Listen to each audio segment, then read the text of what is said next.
Welcome to the Halliwell Manor. I'm Max. And I'm Tina. And we are here to discuss Season 6, Episode 10 of Charmed. Crisscrossed. Oh, okay. Crisscrossed. The episode where we find out what the deal is with Chris. Except we don't. Except we don't. Magic School, Chris's whole deal, I thought all of this stuff came way sooner in the season than it does. Like, the whole conflict of the finales with Gideon, and they haven't even introduced him yet.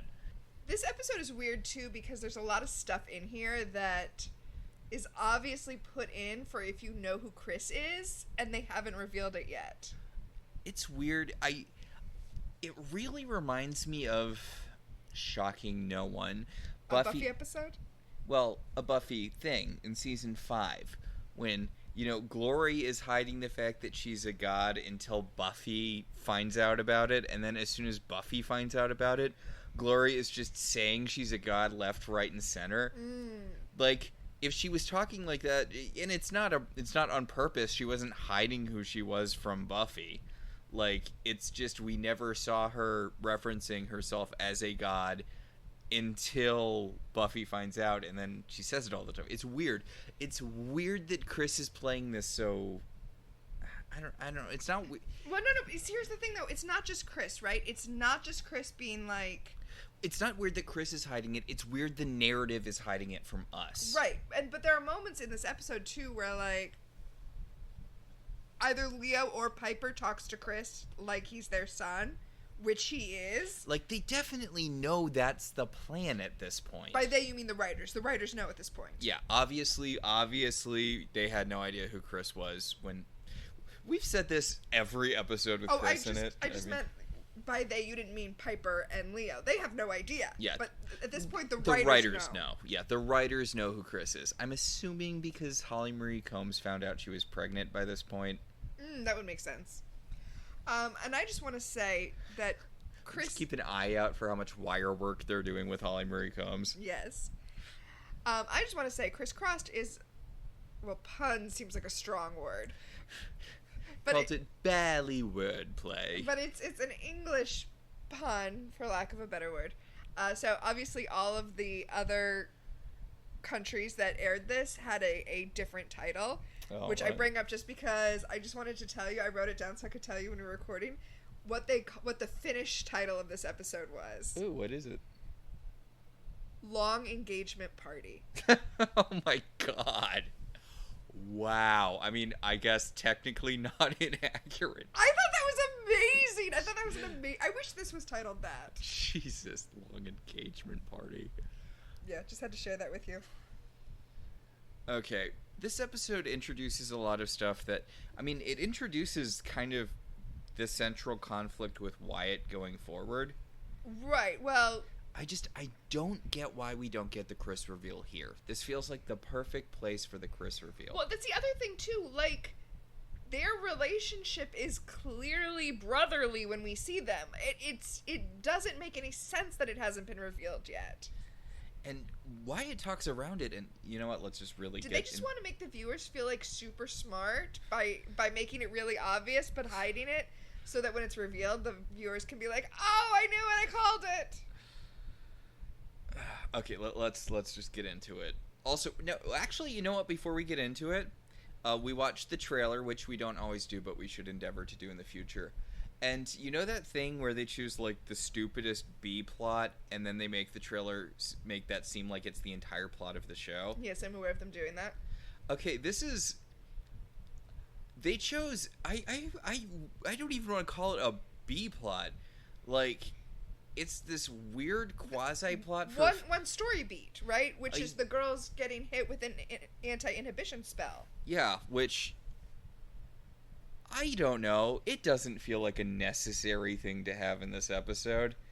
It feels like a weird thing to throw in, but I guess if it was entirely for the trailer... I mean, I get it. It's teaching them that they all need to move forward with their lives, and... Piper just really wants the house for herself. You know what the Halliwells definitely have a problem with? Doing what they want to do. Oh my god, yes. Putting their needs above the greater good. We are in season 6. Like, we're not at the height of selfishness, but we're well up get mine mountain at this point. But this episode is horny. I mean, I feel like all Charmed episodes have like a base level of horny, but I feel like this one is kind of really horny.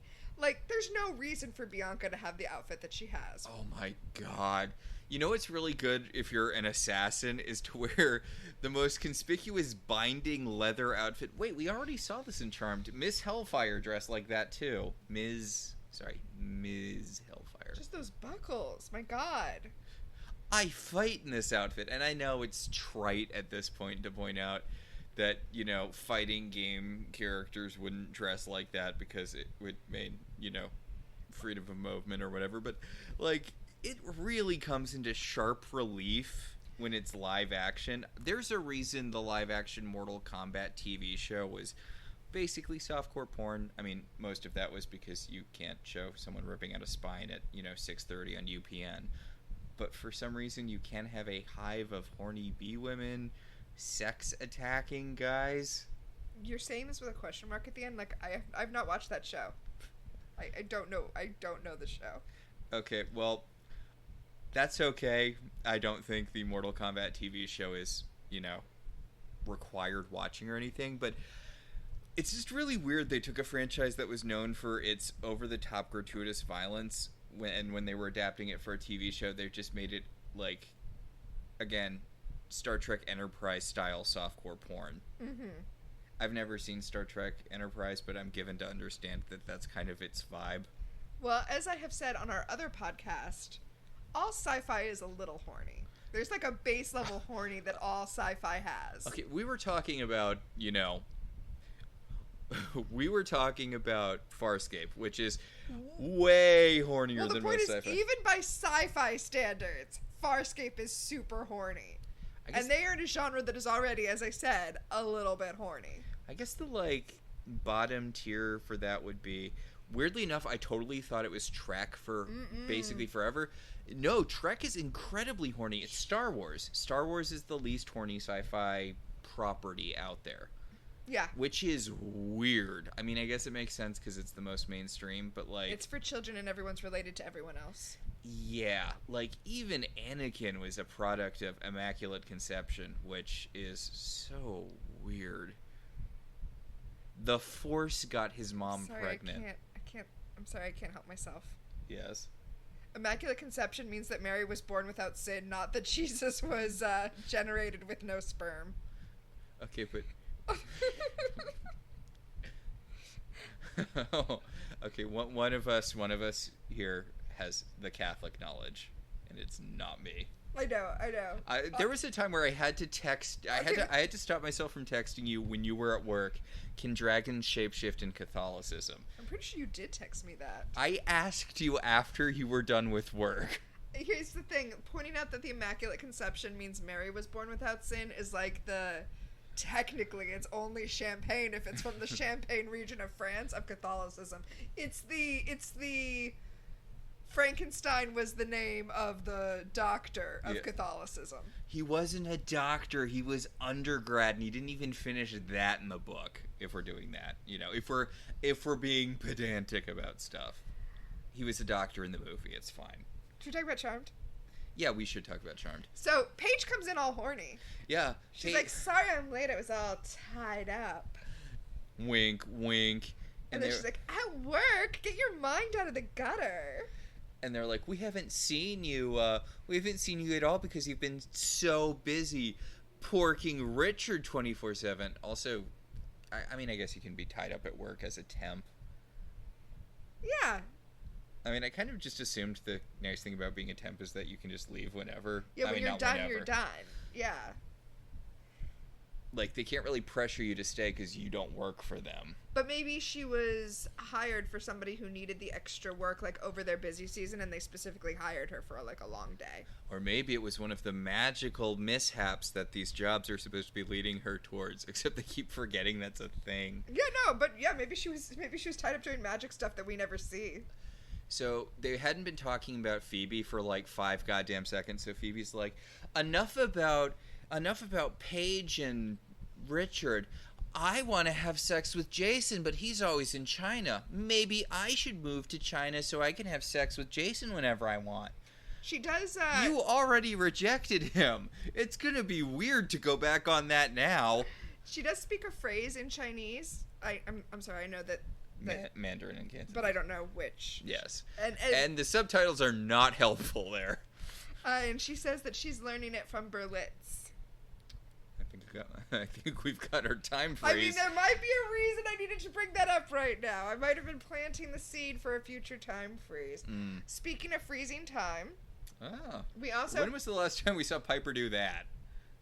Oh, wait, we're talking about it right now. Yeah, we're talking about it right now. Because she's nervous about having sex with this new guy she's dating, Fireman Greg. Yeah, and Paige is like, since when are you dating a fireman? And Phoebe says, this is what you miss when you don't come home for 2 weeks. Where did Piper meet a fireman? No idea. Well, I mean, I guess maybe she took out a personal ad in a newspaper. Ooh.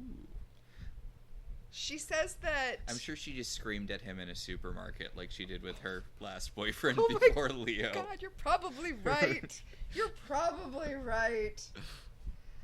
So she says that, fucking a fireman after fucking an angel is going to be a lot to live up to. Although saying it out loud, I feel like fucking a fireman's going to come pretty close to fucking an angel. To be fair, we know Leo was like the horniest angel in heaven. He had sex with her grandmother. It's so weird, and it comes up next episode. The horniest angel is a Christopher Moore book. Oh no! I was just gonna say it's not as good a selling of a Christmas story as some of the others. Although it does explain the virgin birth. So you're saying it doesn't count when you have sex with white lighters? Yes. Wow. Okay, so speaking of sex with white lighters, thank you. Phoebe reminds Piper that when she first started having sex with Leo, she would freeze during the good parts. She would freeze him during the good parts. Which is such a weird thing. They've mentioned it before, but Piper likes her partners to move as little as possible during sex. Wait. So before we get into that, which I do want to mention, I appreciate the writers are planting that early that white lighters can be frozen. Oh, yeah. Yeah! This is Actually, there is a couple of pretty good instances of setup and payoff in this episode. It always feels mean when we compliment the show for basic competence. Yeah, it feels a little condescending, but it's also nice to see. But also, yeah, how does how does Piper think sex works? You don't want to freeze during the good parts. It's like, imagine if... God, I'm gonna get so explicit on a podcast our parents listen to. But imagine if, during the good parts when you're like, yes, exactly that, they just stopped moving. That's not good. I'm just saying, maybe Piper had a thing for Edward Cullen. The Cullens didn't move during sex, right? I know that the True Blood vampires didn't move, but that's when they weren't directly engaging with someone, so they probably did that and that was only in the books. That was a thing in the books, that vampires just shut down when you're not directly talking to them. I have no idea. Except we know Edward almost murdered Bella the first time they had sex. Well, I was actually thinking that maybe the Cullens don't move a lot during sex because they're trying to not murder their partner. Yeah, you know what? Yeah, fair. Speaking of not murdering your partner. Ooh. Yeah, Piper says, I'd probably blow him up. I'm so nervous. And Paige is like, oh, that would be interesting. And Piper's like, get your mind. Now you get your mind out of the gutter. And I'm like, what? Okay. What do these three think sex is? I'm a little disturbed. Remember, talking about sex is fine, but talking about orgasming is bad. Oh, I was just like, how can blowing a guy up during sex be I assumed it was a sexual innuendo at all? I assumed it was for ejaculation. Okay, I see that now, but considering that Piper literally does blow things up. Apparently, she literally freezes dudes during. I mean, I would not put it past Piper to literally explode a dude during sex. Is all I'm saying. That's what she's saying. Yeah, this could be The Boys, which. I can't watch that show. It's too gruesome. Yeah, I've watched a little bit of it, and it's better than the comics, which is, I think, possibly the lowest bar on Earth. Like, I don't. If you like the show The Boys, that's fine. It's also not to my particular tastes. I mean, it's just too upsetting to me. Like, but like, don't read the comics, even if you like the TV especially show. if you like the TV show. Yeah, it's just early 2000s edgy. Oh my god, we get it. You don't like superheroes. Oh my god, it's so edgy. It's not quite the Crossed level of edgy, but it is in that ballpark. Yeah. Also, never read the Crossed. It's bad. I read a lot of shock jock stuff in the mid 2000s, and then it just to see, and it definitely wasn't up my alley. In the early to mid 2000s, there was a lot of edgy superhero stuff, edgy comic stuff. That's again Crossed. Just not worth your time. Yeah. Charmed. So Chris shows up in a huff, and he's wearing a button-down shirt, which Chris never wears, so you can tell something's going to happen later with his chest. He says he's going to go work on their next demonstration. Okay, these girls have been talking about magic and using their powers in front of the whole goddamn club, but Chris comes in and mentions demons, and he's like, uh-oh, I better use the worst... What do you call it when you replace a word last second? I feel like there's a word for that. There should be a word for that. I'm sure there is. I don't know what it is. In German. No, there's definitely one in English. But, yeah, which, granted, Buffy did that too, so I feel like we can't get that mad. But, Chris, they don't give a shit about the masquerade. You can legitimately just be like, I'm going to look for a demon, and no one in P3 will care. Okay, so I agreed with you. Yes. Until I read the wiki for this episode before we started recording, which reminded me that Piper did that same little word substitution. Oh, that's cute. That's cute. I like that. I'm gonna think that was on purpose. Yes. They do this whole thing in the last Chris episode where he's mirroring Leo's body language, which is just such good character work. It's when he's finally on good terms with Leo, which is how you tell that he's gonna die. Also, by the way, more planting of stuff. Phoebe says that she can't get anything from him, Empathy-wise. Yeah, I was trying to think what's the empathic-wise? Empathically. Yeah. She can never get anything off Chris, because remember, a few episodes he took the potion that blocks her powers. Until it stops working halfway through the episode. That makes sense, because... he's dying or whatever. Yeah, and also Bianca's about to rip his powers out, so I assume, potions and go with his powers. Speaking of Bianca, Chris goes into the room he lives in, because remember, he's just living in P3 right now. He goes in there and, oh my god, this is my friend Jesse from high school's room. I know Chris is ambiguously early to mid-20s, but this is a teenager's room. My room looked like that too, except this room is filled with band posters, and mine was entirely filled with Star Trek posters. So he opens the door to see Bianca. We don't know her name yet, but we'll find it out soon. And he's like, oh shit, Bianca's here. And she's like, hi Chris, look at this conspicuous phoenix tattoo on my wrist. Now look at my hand as it reaches into your chest to suck out your glow. Yeah, his glow. Two things. Yes. The phoenix tattoo looks like a horde symbol to me. It's all I can see. Oh my god. For World of Warcraft. I'm glad they say the word phoenix witches 5,000 times in this episode, because it would not read as a phoenix to me. It looks more like just, I don't know, henna blorch. And the other thing, the fact that it looks like a henna blorch, is because it's supposed to be a distinctive birthmark that every member of this family is born with. So Piper walks into the room, sees Chris getting soul drained, and blows Bianca up. And when we were first watching this, I was like, you don't know if she took out something he needs. Don't just explode her. No. This is what freezing is for, Piper. Come on! Also, I legitimately feel like Piper just forgets that she has the power to freeze so much in this show. I mean, she wouldn't have been able to freeze this woman anyway because apparently she's a good witch. Yeah, I feel like assassinations would kind of make you a bad witch, but okay. Well, I assume other members of her family are bad witches who can be frozen. It's just that she is a good witch. Because remember... Yeah, she's technically trying to help Chris. She's 100% trying to help Chris.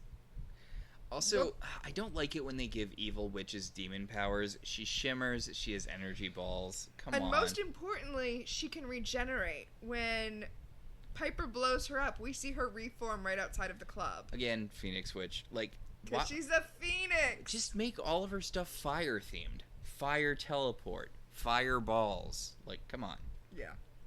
So, they're flipping through the Book of Shadows, the sisters. Looking for any demons that have tattoos. And they're looking at this, like, bearded demon guy called the Bozeman. And I think you would tell if, you know, she was a big bearded guy. Well, she says it's not her, but if you look, he's got a tattoo on his wrist just like she did. Yeah, he's holding it up really awkwardly so it gets caught in the... Well, I mean, it's an illustration. They drew it that way. Yeah. So... Chris is wandering around trying to avoid answering questions about who Bianca is. He steps on a creaky floorboard and he's like, you really need to fix that. And Leo's like, no, we really need to catch the woman who tried to kill you. Mm-hmm. And Chris is like, it's none of your business, Dad. I mean, Leo. And he runs out of the room sobbing.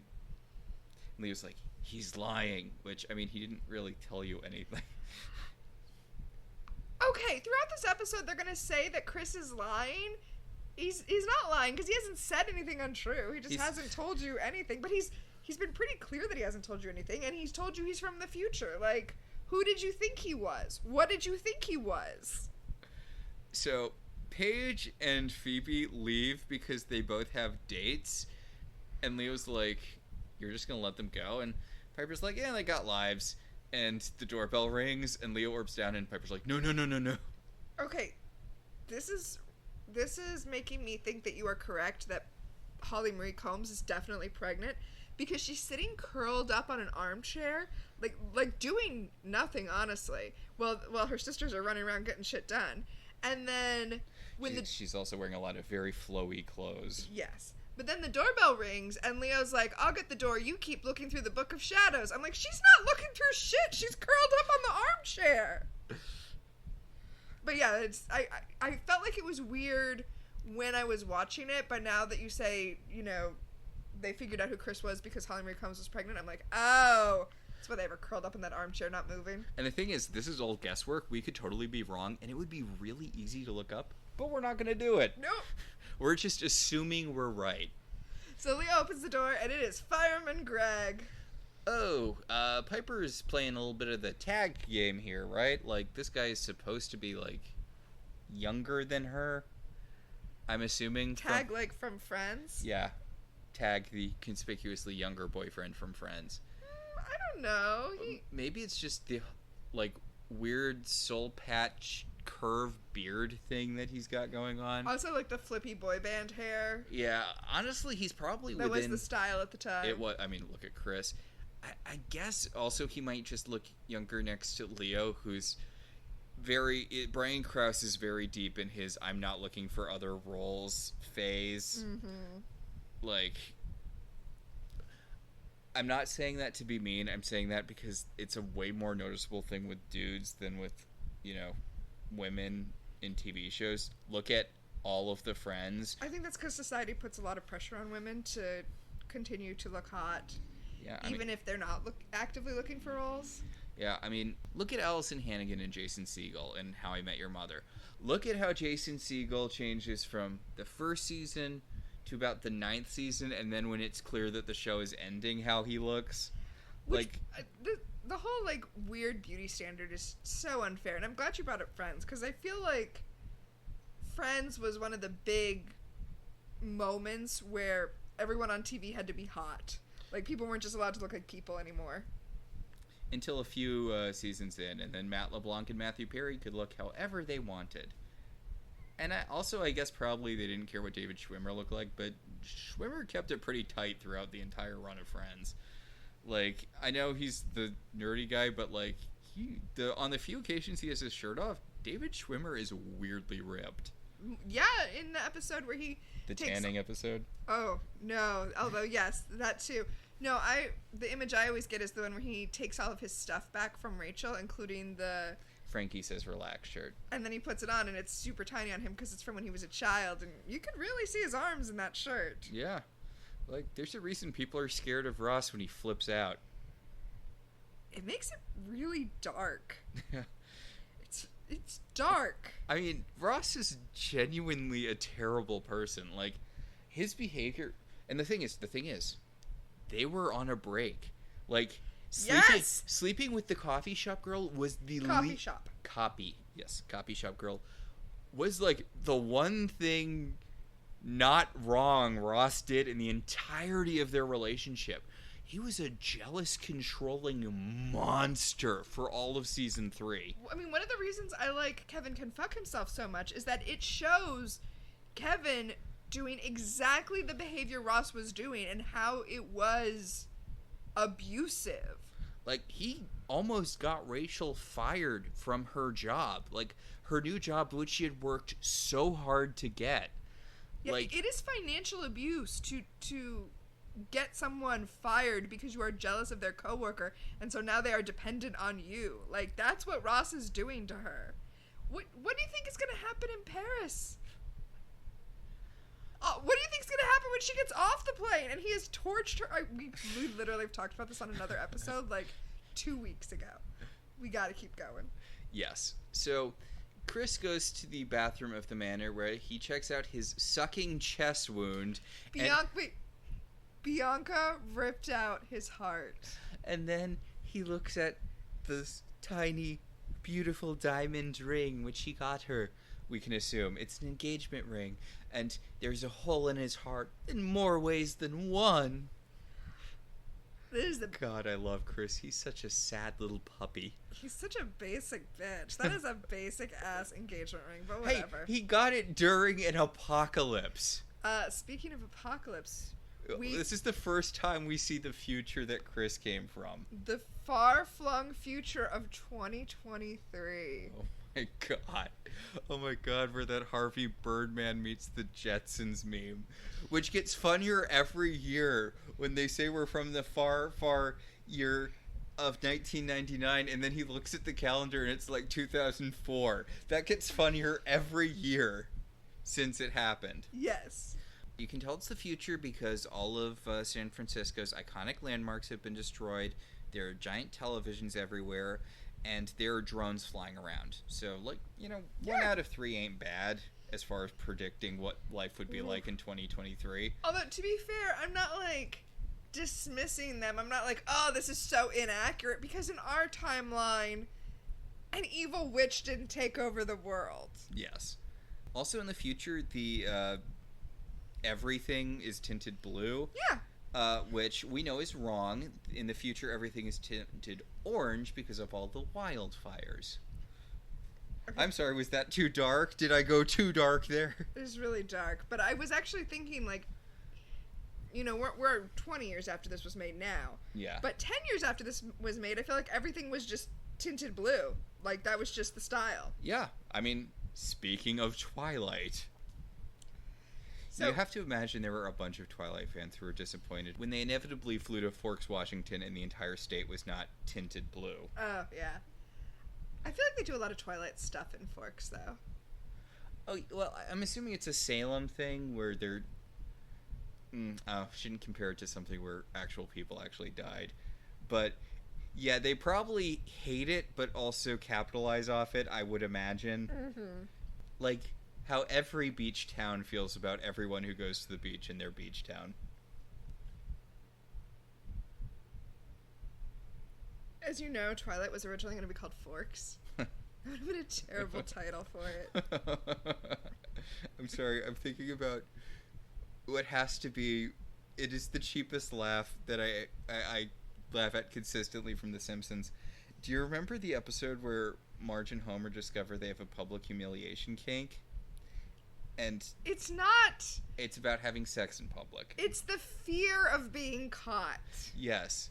And the bit where they're having sex in the barn, and the farmer comes out with a pitchfork, and he's like, if anyone's in there, they're in for a good ass forking, which is a terrible, terrible, terrible joke that I laugh at every time I watch that episode of The Simpsons. And that's what I would be thinking about the entire time Twilight was big, if Twilight had been called Forks. So we flash back to the future. Ooh. Yeah. Where Chris and his pretty boy band hair are talking to Bianca in their place, even now. Yeah, he's actually proposing. He's down on his knees and proposing with the ring we already saw. She's a real Jessica Biel from Seventh Heaven vibe to her in this scene. She totally does.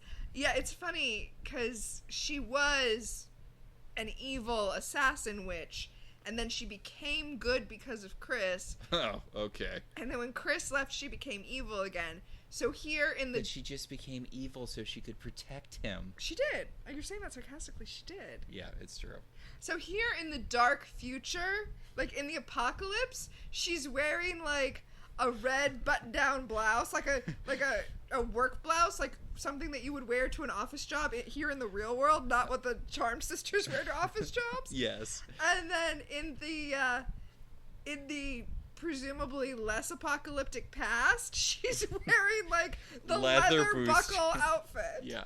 We didn't really describe it. It's like a leather bustier with a boob hole and then leather pants. Well, it's honestly, you know what it's very similar to is the outfit Aaron Soon wears in Farscape.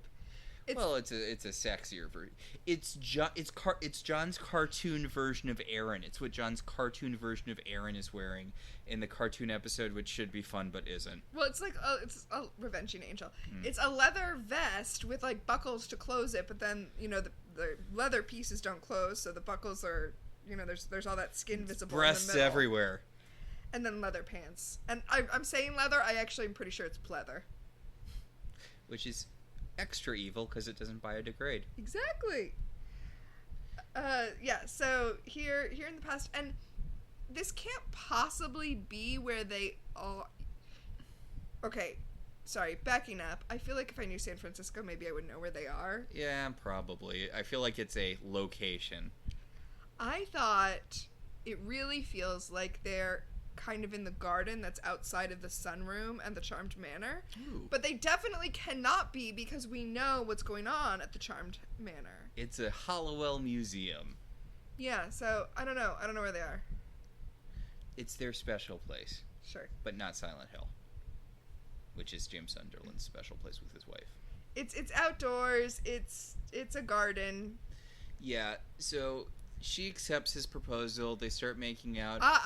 But they can only get married after he goes to the past and saves the world and then comes back. Yes.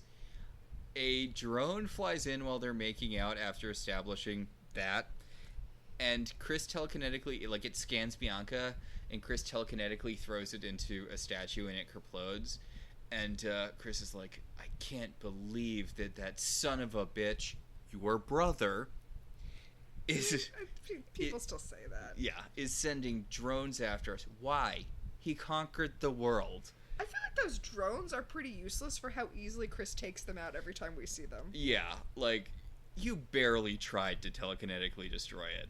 But yeah, he's like, I'm gonna kill that son of a bitch. And Bianca's like, no, you're not, because we're the goody goods, and we don't kill people, except all the time. Acting like there's a weird moral thing against killing. Come on. Yeah. Come on. So, over at Richard's place, Paige is waking up after a night of sex to see her sexy witch boyfriend bringing her breakfast in bed. Why has she not already moved out? Well, I would be nervous because that is definitely a dead wife bed. Oh, where, you would flash back? You'd flash back to protagonist guy and his wife, his dead wife before she died, and they're frolicking in a white bed together. You might recognize this from every action movie ever. It was specifically a thing in The Wolverine, And then it was a thing in Deadpool, but they played it too in the second Deadpool movie. But it was a Vanessa bit, so they played it straight, unlike, Well, they did it. They do it in a lot of movies. They did it in Minority Report. It was a big one. Yeah. You've seen this trope before. So if they parodied it in the penultimate episode of Community. Yes. Yes. I'm just saying, if I was Paige, I would be really nervous that my boyfriend had a bed like that. You don't have all white sheets. It's asking for danger. One of my favorite Community fan fictions is an Abed... Annie? Yeah, is an Abed Annie fic that takes place after the wedding when they go to finish the video. So, Richard's like, so are you going to move in? And Paige is like, I don't know. I can't decide. And then she gets the call and The call from Leo, who's like, come home, I need to talk to you. A call on the phone, I want to point out, because Leo's calling is not a two-way thing. Although, theoretically, it should be with Paige, since she's part white lighter, but, just put that in your back pocket for later. Leo can't call the sisters, except on the telephone. So she shows up, she's in her nightgown, and he's like, I wanted you to be fully clothed. And I'm like, she's wearing more clothing than anyone in this house ever is, except for your ex-wife. I have to put question marks after ex and wife, because Piper's kind of neither. I mean, I guess she's technically his ex, but... She's very clear about being his ex in this episode. Yes. He asks her, what would you say if I told you that the assassin was a phoenix? And she's like, I would ask you what a phoenix is. Oh, bullshit. Paige doesn't know what a phoenix is? Bullshit. Paige does not know what a phoenix is. Also, you can very clearly see Rose McGowan's Betty Page tattoo. Yes, you can. Which, I mean, I know we're past the point in Charmed where... no one is hiding any tattoos anymore. I guess it just feels weird that I've never noticed it before on Rose McGowan. I guess her hair usually covers it. I noticed it in the first scene that we saw her in P3 too. Maybe it's recent. Oh, yeah, that's definitely a possibility. Holly Marie Combs definitely did not start Charmed with those hand tattoos. Yeah. So, okay, so Leo's like, look, the witches that are after Chris are part of an order called not the Order of the Phoenix. They're Phoenix witches. They're high-level assassins that are neither good nor evil. They just kill for the highest price. And it's like, that sounds pretty evil to me, Leo. Okay, wait. They're all from one family. Yes. And it's not that they kill for the highest price, although they are bounty hunters. It's that they kill out of a hunger for vengeance because they are the phoenixes that rose from the ashes of Salem's fires. Because in the Charmed universe... the Salem witches were burned, despite the fact that they were not in reality. Yes. As we discussed way back in Season 1 when this was a thing, this is clearly an alternate timeline where real witches either A, existed, or B, had powers and shit. Like, clearly we're dealing with an alternate timeline here. But yeah, the book tells us that their overriding goal is just to get revenge, to get vengeance. And the reason... How would being bounty hunters help with that at all? It makes no sense. But I assume the reason they're sought after as bounty hunters is because once they like laser like focus in on someone they want to kill, they don't stop until that person is dead. That's not really Phoenix-y. I also feel like most bounty hunters work like that. But anyway, that's why Chris is in trouble. Yes, because they're a serious high level threat. I really feel like they should count as evil witches. I'm going to stop banging this drum now, but like, isn't that evil? Isn't it evil to kill for money? Or yeah, no, I mean they are evil. It's just that they're not evil within the morality of Charmed, where you're born evil and then there's no way to stop you from being evil. I guess I also assume that the main people hiring them are demons, probably to kill other demons. Huh. Is it evil to kill a demon at the behest of a demon? Because presumably that demon is doing it so that they can gain power as a demon. But also, by Charmed One's morality, we can just vanquish demons all over the place without being bad for doing it. Demons, by definition, are like there to be vanquished. So, huh. I'm also curious. I'm assuming that demons wouldn't hire them to kill witches, with the possible exception of course, Right now? Like, literally right now? No, because a demon has not hired Bianca. That's true. No, I was thinking Barbas in his first episode where he needed 12 witches killed and he hired, not his first episode, his second episode, because he was trapped on the ethereal plane or something. Yeah. Yeah, so he needed to hire Ms. Hellfire. A second Ms. Hellfire reference, that's weird. Yeah. I mean, I guess it makes sense. We're talking about assassinations. Or do you think witches hire them to assassinate other witches? That's possible. I wish we got more of Richard's family and that whole thing. I always like when Charmed pulls in the greater magical community and it's not just like a bunch of elves and shit. And yet Charmed is basically allergic to doing that. I mean, come on. This show clearly just wants to be Magic Dynasty. Lean into that. It does. I've never actually seen Dynasty. I'm just assuming based off of, parodies. But So Piper comes downstairs and she assumes they're talking about her and all the sex she had with Fireman Greg. I mean, they were. After Leo told Paige about the Phoenix, he was like, hey, so, I don't think we finished talking about that scene where Piper leaves to go on the date with Fireman Greg in front of Leo. I think we just kind of started talking about Angel Dick and lost track of what the point is. Piper went out with Fireman Greg last night and she got in late, which is why Leo's here. He was watching Wyatt. But she is very clear that she did not have sex with him because... Because she's a good girl who waits till the third date, unlike other people on this couch. So Paige is like, maybe Greg's just not the right guy. And she's like, no, it's me. I feel like I'm betraying Wyatt if I go bang a dude. And Paige is like, that's stupid. That's a stupid problem you made up, and you should just get over it. And Piper's like... So I feel like what's really happening, is that something inside of Piper knows that she's supposed to get pregnant with Chris right now.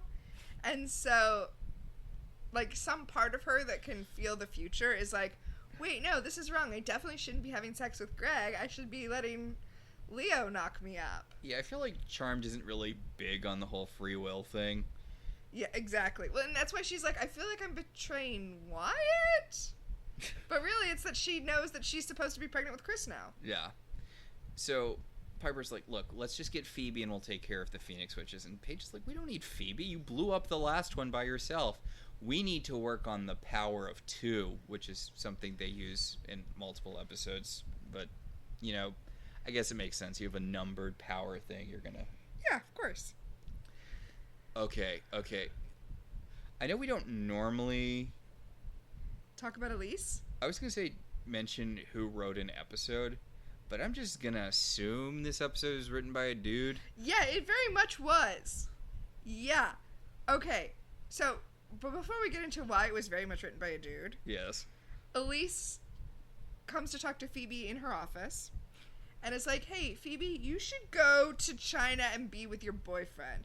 She's like, okay, this is so weird to me. I don't understand some parts of the script. Some parts of the script are so good, and some parts I have no idea what's happening. She says to Phoebe, like, she should go fly to China. And Phoebe's like, it's just another airport in another city. And I'm like, no, it's the city where your boyfriend is. What are you talking about? What are you talking about? And then Elise is like, you need to go and lock that down now while you're young and pretty. Otherwise, you'll be old and dried up like me, and all you'll have is a fabulous career. You're betraying feminism by not going out and getting dick. She's like, look, feminism was cool for a lot of women, but you know who it sucked for? All of the same women who gave up getting a dude so they could have jobs. It sucks, Phoebe. Go out and marry a guy. Marry a guy, get pregnant, never leave the house again, and follow your heart. Yeah, Elise is like, you don't want to be a childless cat lady. Meanwhile, like, yeah. Here in 2024, we're choosing the bear. Also, like, although she just raised the really good point, because Phoebe's like, no, my column, and Elise is like, you can do your column from goddamn anywhere. You barely come into this office. It is insane that you have your own office in this office. It is insane that you have your own space. Do you know how many actual reporters are sitting in a work trough out there? You have an office with a door that closes. We are a San Francisco alt weekly. I know, when you think about how much they're paying for that office space. I mean, mind-blowing. Again, we're not begrudging Phoebe The Office. Clearly, her advice column is the one thing that's keeping this paper alive. She does tell her, like, I want to welcome you into the 21st century. And this isn't really a time freeze because it's just more relevant now than it was then. But I found it kind of funny how she was like, you can email or fax your column from wherever you want, right?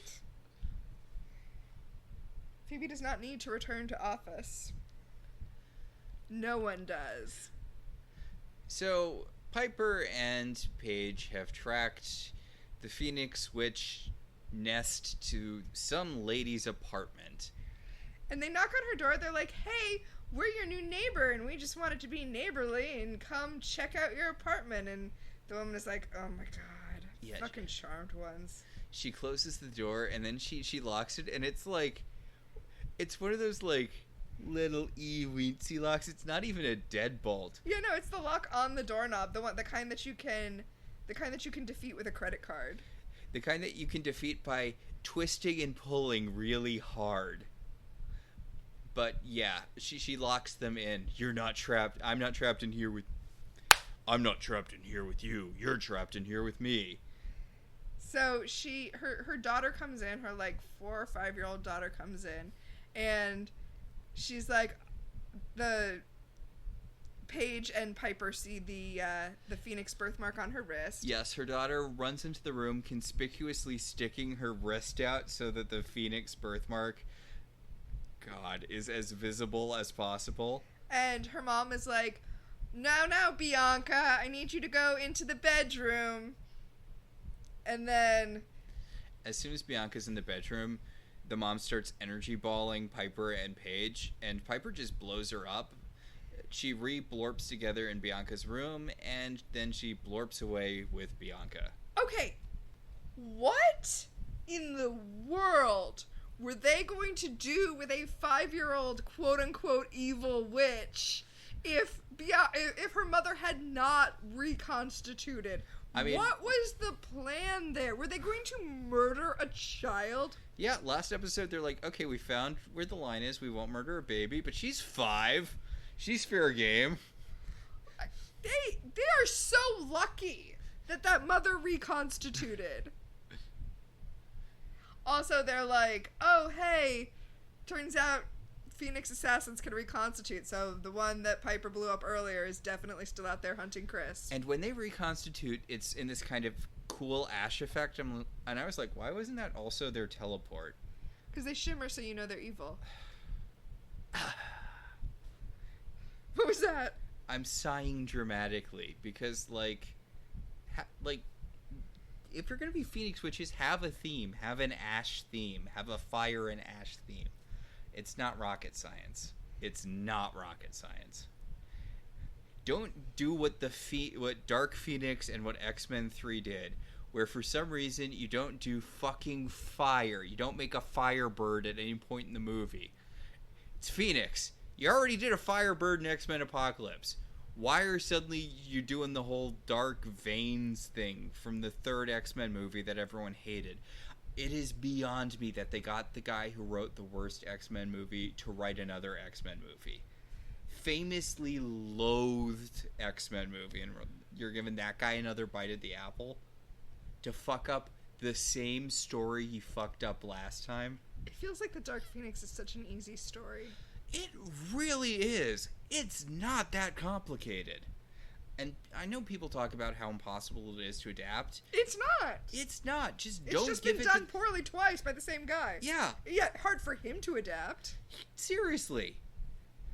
You did it in Apocalypse. You just make a bird out of fire. You just have Jean start going too far with her powers. You don't do this weird bullshit where there's where it turns out that Professor X put a block in her mind to stop her from doing powers because she's evil. Yeah, or plant aliens tell her that everyone sucks and she should murder her dad.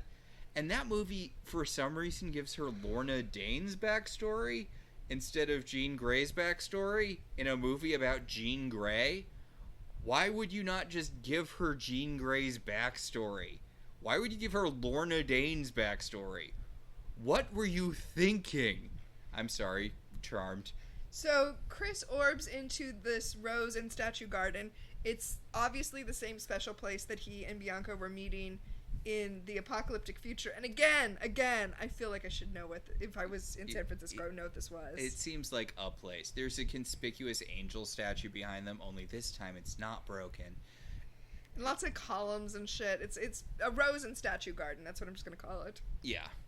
So Chris has blorped here to meet Bianca, and he knew she would come here because this is their place no matter what time period they're in. And Bianca's like, look, Chris, just let me finish taking your powers so you don't die of half-taken powers-itis. His powers are bleeding and he's got powers sepsis or something. Yes. If you only half-take someone's powers, then they will die. And cool the antidote is to take all of them, apparently. Well, yeah. Sure. Okay, Bianca tells... Why wouldn't she just use, like, a depowering potion? Like everyone else uses to take other people's powers in Charmed all the time? I don't know. Or hey, you could dig up that lantern Rex and Hannah used as long as we're... That's what I was thinking about, yeah. So she tells Chris, but the lantern required that they willingly give them up. Point, yes. Chris is not going to do that. So Chris is all like, how did he turn you evil again? But she is not evil. I am maintaining she is not evil. Essentially, we're not hiding the ball here. Evil Wyatt was like, hey, if you go and get my brother and take his powers away and bring him back, I will not hurt him. And she was like, well, that's the best bet, because otherwise he's just going to keep sending assassins after Chris. Chris is going to die in the terrible year of 2001 instead of this far future year of 2023.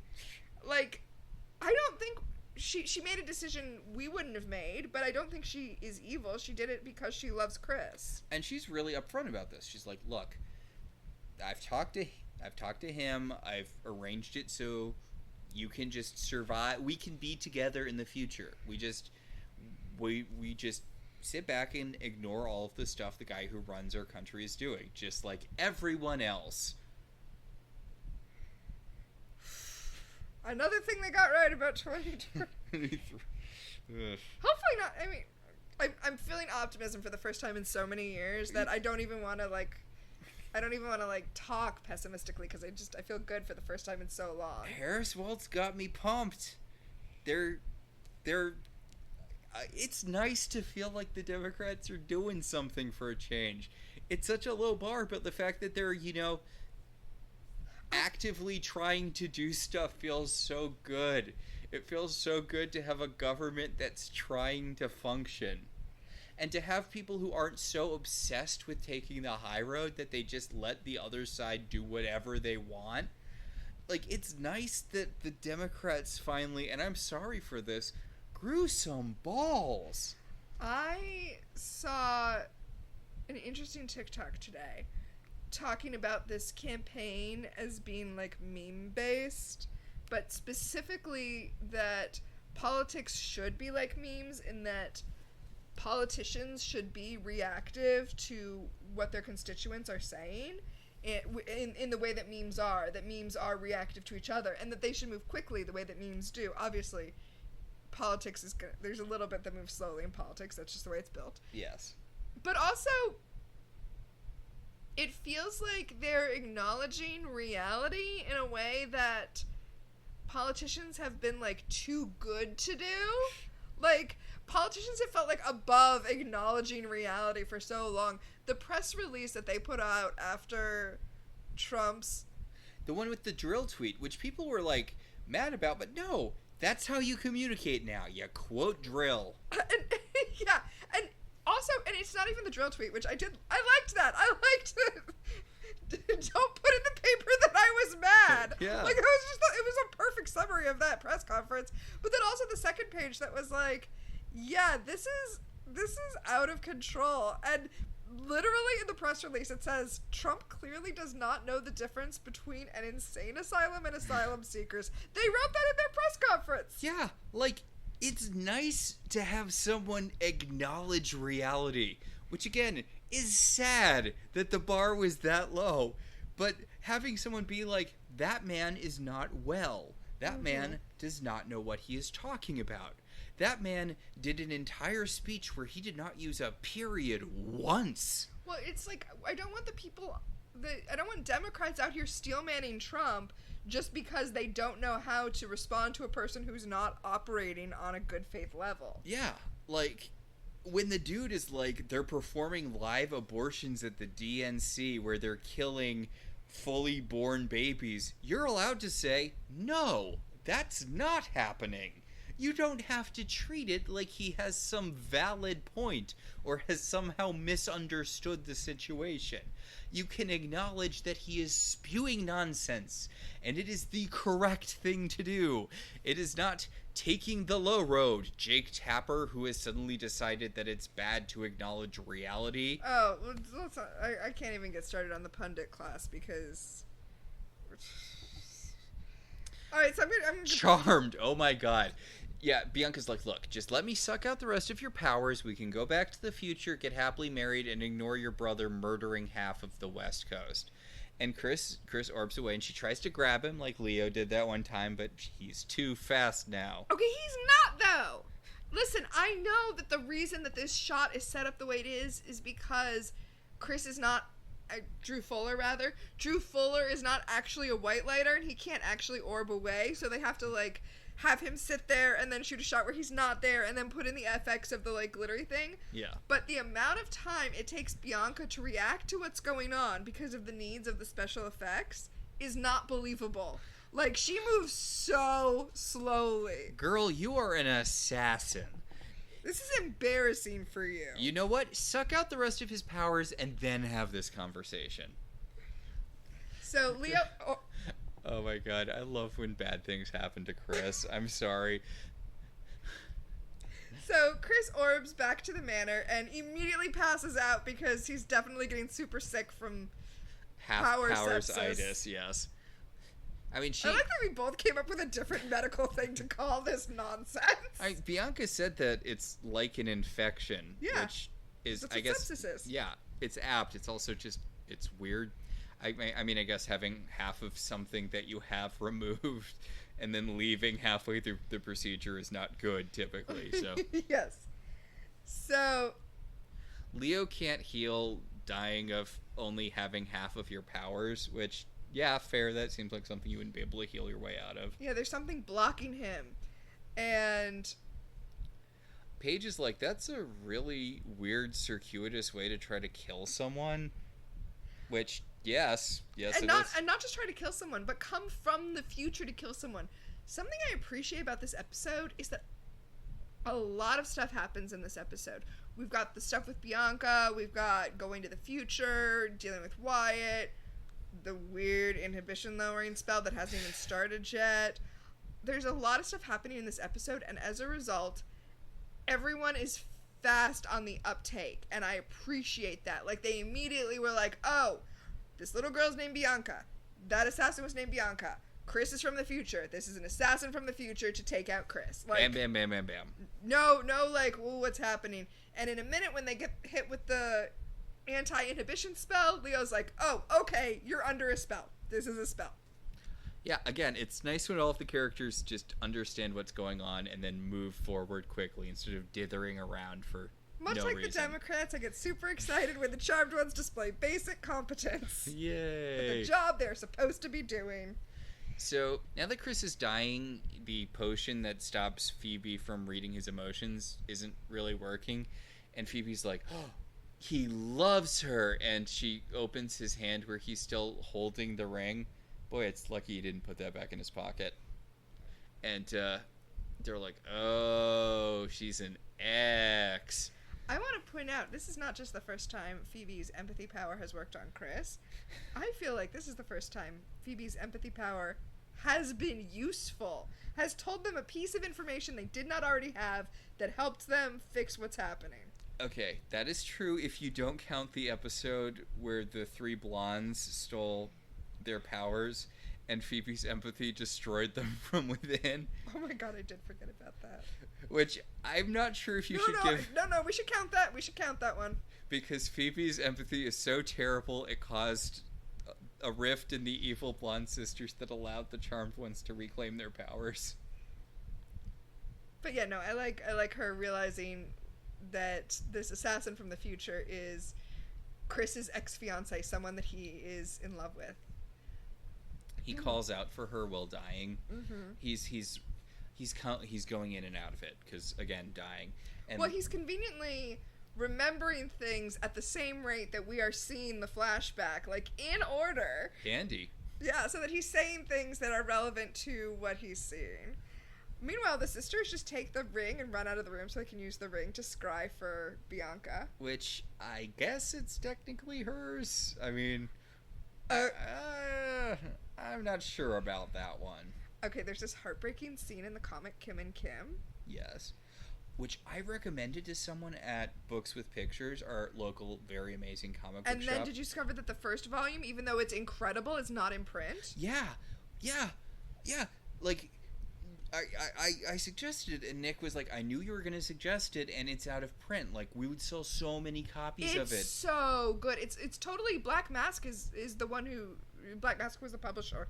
I don't know why they don't understand how many copies of that would sell. Seriously, write into them. See if you can get them to do another run. It would sell well. Do it for pride. It's legitimately the first volume is my favorite comic of all time. I have 2 copies so that I can make sure I always have one, and I have one for lending. Yes, which is the smart thing to do. I lent out 2 different Faith Erin Hicks books, and I never got them back. And I knew I would never get them back because, you know, Faith Erin Hicks is amazing. If you haven't read any of her stuff, find a book you think that, that she wrote that you think you'd like. Check her out. In general, though, my philosophy with lending out books is if I lend them out, I assume I'm never going to see them again. That's why I have 2 copies of Kim and Kim Volume 1. Yes. But actually, the story I'm talking about is from Volume 2, which you can read without reading Volume 1, and I do think is still in print. But she's trying to do a spell, again, to... I think it is actually a scrying spell for her ex-girlfriend, and she takes the charm that she had given to her, and the spell doesn't work because it was never meaningful to her ex. Oh. Yeah. The person came into Books with Pictures and they were like, I'm looking for a comic that's sci-fi, very queer, hopefully with at least one trans character, and takes place in the Pacific Northwest. And I was like, I'm sorry for overhearing, but I know of a comic that has 2 of those things. I thought you were going to say it also they wanted to have, like, a punk music backdrop. I mean... Which would make it exactly Kim and Kim. Yes, judging from the way the person looked, I'm assuming that would have been a positive. Oh, that is a shame oh. Yeah. But Nick knew what I was going to suggest. Nick knew, because it would do so well. Sorry. Leo is looking with concern at Chris because this is fatherly concern? Yeah, this is the first episode where Leo isn't just... I was going to say randomly hating on Chris for no reason, but Chris has murdered a bunch of people. I don't think that's true that this is the first episode, though. I feel like he goes back and forth between caring about Chris and being like, we should banish him somewhere. Okay, let me amend that. This is the first episode where Leo has a consistent attitude towards Chris, and that attitude is one of concern. Okay, that's fair. That's fair. All right. We go into Chris's memory, and we see the Halliwell Memorial Museum. The tour guide reminds them that there is no magic allowed within the museum, and that the drones will be scanning them for witchcraft, and one of the tour members is like, ooh, which isn't this just a normal part of your lives? We see the drones, flying around all willy-nilly. Okay, so in this universe, are witches, like, illegal? Are they hunted down by Wyatt? Is that what's happening? I'm assuming, which is weird because... If that's the case, why did she explicitly say no magic? Yeah, that is weird. I mean, maybe these people could be demons, but the way the tour's set up, it's not really demon focused. Also, it feels weird to me that Wyatt is working with demons. I know he's evil, but I kind of assumed that he would just be doing his own thing since he's, omnipotent. I feel like the script should have had, I feel like the script would have worked if the tour guide had the no magic thing be a joke. And no magic, because we all know no one actually has magic because, the Fire Nation has already wiped out all the waterbenders. Okay. Were I to rewrite this episode... Okay. My pitch for Wyatt's future is that he has gotten all of the people who don't have a specific place in magical society and used them as an army to wipe out the forces of good and evil. Because... like the Avatars? I mean, not exactly like the Avatars, because Wyatt is the product of a forbidden union. Uh-huh. So I think he should go out and seek, the half Manticore kid. I think he should seek out all of the other people who don't have a clearly defined role in the society because they are a mixture of two things. And then, because the children are our future, and the future is going to kill us. I think it should be about completely overthrowing the system of good and evil, which I know is what the Avatars were trying to do, but I feel like this can be its own thing because the Avatars suck. Okay, but hell, have him work with the Avatars. To piggyback off what you're saying, I think it would have been interesting if he had come back to fight the Elders, right? If his whole thing had been fighting the Elders, because his existence is always hanging in the balance as long as the Elders are, willing to wipe him out, and the Cleaners almost wiped him out when he was a baby. Having him try to bring, have him have already wiped out all of the demons, and then this was the next step. Mm-hmm. And you could have a world where he's trying to make it he's trying to create a utopia, and it's just not working out for him. Yeah, it's really easy to do an evil We Wyatt. would never have that in Charmed, because Charmed is the world of black and white morality. But yeah, as we will see in the Avatar season, because again, the Avatar plot is theoretically really good. It's an interesting idea. Would you exchange a world of emotional highs and lows for a world where everyone is perpetually in a middle ground, but there is no conflict? If there were no strong emotions, if you couldn't love, you couldn't ever really be happy, but the trade-off is that you can never really be sad. There are, is peace worth abandoning higher emotions? I mean, this is a story that we touch on all the time, right? That's the Pax virus from Firefly. It's an interesting question. Yeah, but no, instead we're just going to have the Avatars... Cartoonish. Yeah. Oh, well, yeah. The Avatars just, no, they kill people, so it's okay that we undo this utopia. Also, how is it? It's not a utopia, it's just a fascist state. If you don't think right and then you get killed by the omnipotent god beings, that's not neutral. Sorry.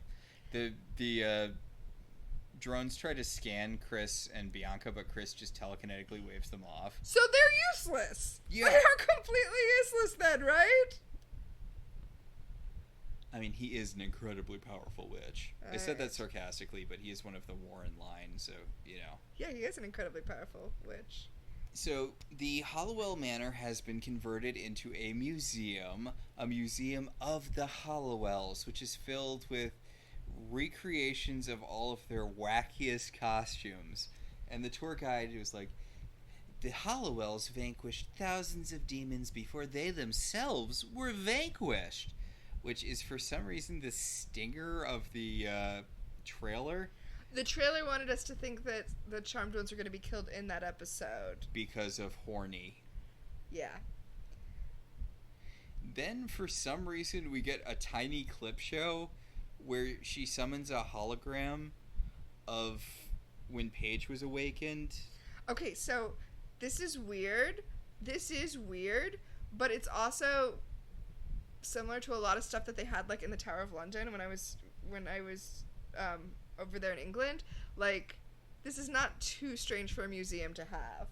it's just weird for an American museum to have it, but like having what is presumably a magical recreation of this important moment where the Charmed Ones were reconstituted is not that weird for like these entertainment museums. Edutainment. That's the word I wanted. Yeah, when in the hologram after Paige officially joins the Charmed Ones, when Shax bursts in, she hits a button and it makes a wind blow, and everyone in the tour is like, whoa, which feels very Epcot-y.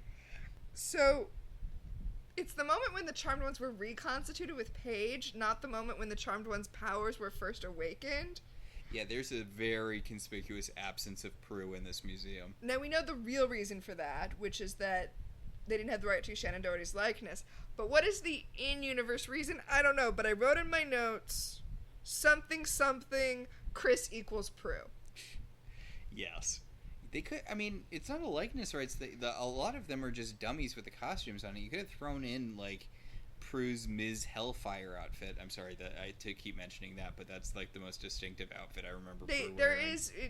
It's gone now, but they actually did have a single Prue outfit. They had the outfit from the Which Prue Is It Anyway? Oh, okay, yeah, that's a good reference. That's an iconic thing. I missed it, but I'm glad that they put it in there. I think the reason is because they didn't start doing a lot of the fan servicey stuff till after season 3, so there just wasn't that much. Yeah, I mean, Prue, she had the Ms. Hellfire thing. She dressed as a warlock once, but that was basically it for sexy Prue costumes. Bianca and Chris lag behind the tour group, and a demon comes up and he's like, no lagging behind the tour group, and Bianca kills him with a magic knife, and Chris is like, I forget what it's like when you murder. She's like, it was a demon, Chris. Like, I forget what it's like to watch you kill. Like, your mom and aunts didn't kill, as the tour guide said, thousands of demons, often in front of you and your brother. So judgy. Yeah. Oh, also, when the tour guide takes the tour away before they're lagging behind, she hears, it's not in the captions, so I played it like 3 times on loud with my headphones in to hear what she was saying. She says, interesting fact, the manor was originally destroyed in the San Francisco earthquake of 1906. Oh, I think that's a thing. I should have looked that up. Yeah, I don't remember, but I do think that it was part of the origin of them building it over the Nexus or something. I was wondering if we knew that already. Yeah. Yeah. I don't want to go back and watch season 2, but I think that was established then. This is also the thing where Chris clearly has, this is before he went back to the past, but he's also clearly familiar with the manor, which is really why I thought we were going to find out about him. It's so weird, yeah. Like, this is clearly his childhood home. And another thing that I'm going to mention in a second, but first he and Bianca are hiding out in the basement until the... Yeah, you know what the super safe place to hide in the Halliwell Manor is? Above the fucking Nexus. Yeah, whatever. They're both powerful. Yeah, I'm also sure Wyatt immediately murdered the Woogie, like, first thing. But yeah, they're waiting for the museum to close so they can go do, what they're going to do. And in the meantime, they're going to have sex, since then he's going to go to the past and they aren't going to see each other for a while. And there is this shot where she holds out her blouse at, like, at arm's length and drops it. And we cut from that to a glass shattering in the present when it hits the floor, except the timing is just a little off, just like it was when she tried to grab Chris. Yeah. It's a shot that almost works. Also, this really feels like one of those, left with baby things, but it's not. When a woman has sex with her soldier boyfriend before he leaves for the war. Yeah. It's not, though. You're right. Yeah.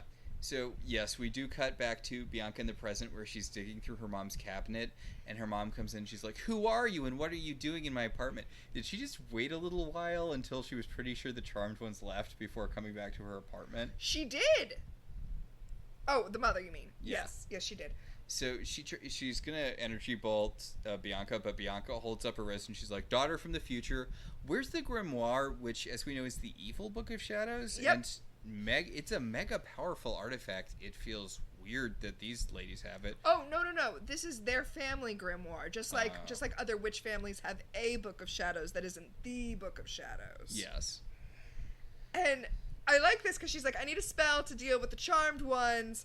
And her mother's like, the charmed ones. And she's like, yeah, unlike every other demon that they vanquish. I guess every demon, she's not a demon. No. Unlike all the demons they vanquish, I'm not fucking around with the charmed ones. She's like, I need a spell to keep them out of my hair for like 4 hours. Then I'll be done. I'll go back to the future. I'm not going to try to kill them. I just need them to be gone for a set period of time. She takes the inhibition lowering spell, and her mother's like, how do you know that'll work? And she says, I've studied the charmed ones a lot, and this is the time period when they all want to live their separate lives. And this is the time period when they want... This is the time period where they all want separate lives. Yeah, exactly. Also, I know, dramatic thing, but don't rip pages out of your family's, ancestral tome of magic. Rude. This isn't even the only time it's going to happen in this episode. Weird. Yes. But her mom's like, wait, what was I a good mom? What do you want me to do, to be a better mom? And Bianca's like, when I ask you what it feels like to kill, don't lie. Don't tell me that you feel nothing. And then she storms off like a teenager. I'm like, Bianca, you are in your 20s. You need to calm down. Well, Revertigo. Yeah, okay, that's fair. That's fair. At the Halliwell Manor, we see the blue light that indicates that the spell has been cast. The blue light of horniness. Seriously, Paige was like, so I'm going to go over to the apartment and find old Bianca. But you know what? First, I think I'm going to orb over to Richard's place and bang him. And Phoebe's like, can you orb me over to Hong Kong so I can bang Jason first? And Leo's like, oh, fuck, you guys are under a spell. Yeah, quick on the uptake this week. Yeah. But you know what? I appreciate that even as horny as she is and that she has her inhibitions, like, totally, removed, Paige is still going to be a good sister and orb her sister to Hong Kong before she goes and gets laid. And Leo's like, Piper, can you please, like, have a self-realization or whatever to get, to snap you out of this? And she's like, oh, I will, after I self-realize Fireman Greg's dick. Yep. Take care of the baby, Leo. I'm off to get laid. She actually says, can you take care of Wyatt and Chris? Ooh. Yes, that was another thing where I was like, oh. Anyway, in the future, another flashback to the future. Yeah, Chris and Bianca are in the attic, talking about Chris summoning the Book of Shadows, something he will be able to do. Yes, I wrote that in my notes too. Like, this episode is so weird the way it's very obvious that Chris is Warren / Halliwell, but they're not saying it. Yeah, and the thing is, I'm really sure, I know I thought it was this episode, but I'm actually pretty sure that Phoebe is the one who finds out next episode. So it feels weird not to just drop the bomb already. But Chris conspicuously steps on the loose floorboard as they're walking towards the hologram Book of Shadows. Also, Bianca gives him a spell or a potion that will allow him to keep his powers in the past. A thing I was complaining about before, because that is not allowed. Yeah, it is a weirdly consistent rule in Charmed. Not again to backhandedly compliment them. Weirdly consistent, but it is a consistent rule that if you travel back in time to a point before you were born, then you don't have your powers. But Bianca has given Chris a special potion that will allow him to keep his powers. It just occurred to me, Bianca has to be 5 years older than him, right? Yeah. Because he's about to, yeah. Yeah, because she's a small child and he hasn't been born yet. Yeah. Huh. I mean, it doesn't matter. It just feels weird they don't mention it. I mean, he's 23 and she's 28. I would say is where they are in the future. It's a little bit of a big age gap, but it's not huge. It's not insurmountable. Yeah. God, I wonder when they started dating. I mean, I think they started dating that year. He found her and turned her good that year. Wow. Good on you, Chris. So, Leo is standing awkwardly holding Wyatt in the room for about 3 seconds when Bianca orbs in, kicks Leo in the face, and then blorps out with Chris. I said she orbs in. I'm sorry. She blorps in. She shimmers in. She shimmers. Lazy. I'm sorry. Lazy. We get a shot of the fire station where Piper and Greg are having sex on top of one of the engines. And that can't possibly be comfortable. Oh, that's not even my concern. My concern is, and maybe I've just been watching too much Station 19, I'm like, what if there's a fire and they need to take the rig out? Those things are like specifically set up so that you can get them out as fast as possible. It's not designed to have two naked people on top of it. Yeah, this episode should end with Fireman Greg getting fired. So they are there. They're naked on top of the fire truck, the fire engine. Although they do clearly state that they haven't had sex yet. Because Greg is like, are you sure you're ready for this? Because consent is questionable with this spell, so they just decided to sidestep it in this case. Okay, Leo orbs in and hits Piper with an anti-horniness potion, and she freezes Fireman Greg, and Leo looks so smug right here. He does. Which is like, that's not the look to have. She was essentially assaulted. No, because she didn't actually have. I mean, she was drugged. Yeah. Okay. Yeah. I mean, she's under a spell, Leo. Yeah. Well, not anymore, thanks to Leo. Yeah, he immediately breaks the spell, and he's like, all right, we gotta go get your sisters and go stop Bianca before she does whatever she's doing with Chris. And Piper's like, okay, turn around so I can get dressed. You don't get to look at me naked anymore, because we're divorced, I guess. So, Leo and Piper orb into Paige and Richard's new bedroom. Piper has Leo hit her with the de-horniness potion, and Piper's like, you know what, it's kind of nice that you have a boyfriend where we can just be like, Paige is under a horniness spell, now she's not, she has to go. I was like, they should all date witches.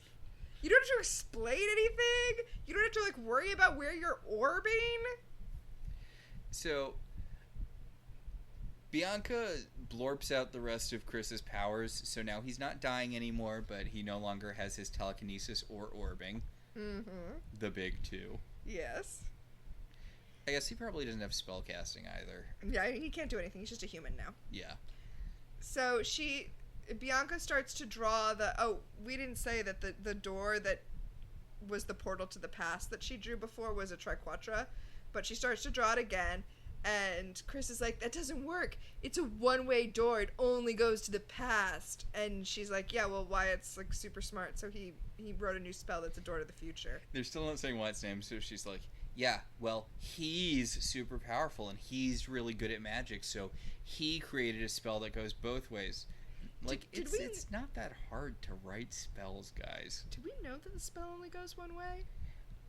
I think Chris did establish that. I think that was his reason for not going back to the future. I'm not 100% sure, because it seemed like he wasn't going back to the future because his timeline was in flux or whatever, but I think he may have said that the spell that sent him back was only one way at one point. Okay. I feel like... But, like, they're the charmed ones, they can just write new spells. He said he was going to go back... He told Bianca he was going to come back to the future and marry her. I feel Maybe he just was going to wait. Maybe he was going to enter suspended animation or something. Yeah, no, it's weird. It should be a two-way spell. His plan was not well thought out is what I'm going with. I guess he was looking for time portals in the episode with Leo, naturally occurring time portals. Yeah, and to be clear, I'm not identifying this as a plot hole. I just think Chris didn't think things through. Yeah, no, that episode established that the portal Chris took was only one way back, and he would need to find a naturally occurring weak point in time to get his way back. Remember? That is a terrible plan! Yeah, especially because it ended up sending him back to, like, old-timey times instead. And then, like, dinosaur times? And then dinosaur times. And then they didn't do a third segment because they definitely cut wide swaths of the Leo and Chris subplot in that episode. That whole episode, I recall, had a weird rule of twos thing going on. Yeah. So he throws the ring at her, and he's like, we have no future to return to. Yeah, and she's like, oh my god, you need to stop being a baby. I took your powers so your brother wouldn't kill you. Grow up. We cut back to the past where she's finishing... Except, as you said, she doesn't say brother. Yes. So he wouldn't kill you. We cut back to the past where she's finished drawing the triquetra, And he's like, okay, look, when I summon the book, we're only going to have a few seconds before he shows up with his guys. So, like, it's going to be, like, you get out of here. Don't try to fight. Just leave immediately. I'm going to run right through the portal. And she hands him the wedding ring for good luck. And she's like, you can give it to me when we meet again later. Also, it's one day until retirement. Well, yeah, they have a little headbutt of love. And then Chris summons the Halliwell's Book of Shadows. Yeah. Honestly, it's weird to me that this episode doesn't say who he is, because he's summoning the Halliwell's Book of Shadows. He's using iconic Warren spells. Like, it's a takeoff of the To Find a Lost Witch spell, which is cute. I love when they... Love is too strong a word. I like when they, reference that. He summons the book. He flips through it to find the spell. Grams is not helpful now. I said that when we were watching it. You were like, yeah, because she doesn't help out male witches. She only helps out the women of the Warren line by flipping the book to the right page. Yes. But he casts the spell where you apparently think about the time you want to return to, and then you get to go to it. And he's slowly walking towards the portal. Well, because he has to look back longingly like Orpheus over here.